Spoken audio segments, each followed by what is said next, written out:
Setelah menerima bantuan keuangan infrastruktur desa atau Samisade tahun 2024 oleh Pemkab Bogor terhadap Kepala Desa Situdaun Kecamatan Tenjolaya merasa lega. Pasalnya perencanaan dan usulan pembangunan dapat direalisasikan tahun ini.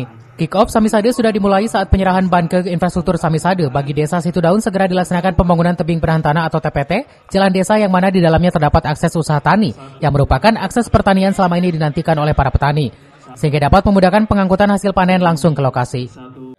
Sesuai peruntukannya, apa yang kita usulkan, apa yang kita rencanakan, alhamdulillah hari ini kick-off sudah dimulai. Dengan dimulainya peluncuran program, berarti harus kita segera laksanakan. Untuk pelaksanaan sendiri kapan ya? Ya mungkin minggu ini kita akan koordinasi dengan bendahara dan pelaksana untuk segera dilaksanakan. Untuk tahun ini, untuk pembangunan apa aja?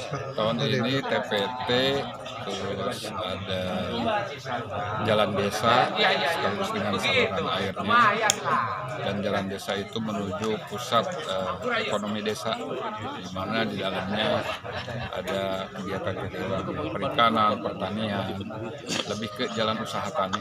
Usaha tani. Nah, sudah berapa persen Pak untuk infrastruktur yang sudah terselesaikan itu sendiri Pak? Di desa kami. Iya. Sebenarnya sih sudah mungkin 70% sudah beres semua. Kita berusaha cari titik-titik baru dengan buka jalan. Itu salah satu yang akan dilaksanakan tahun ini adalah membangun jalan yang baru dibuka untuk akses ekonomi desa seperti pertanian, perikanan, perkebunan.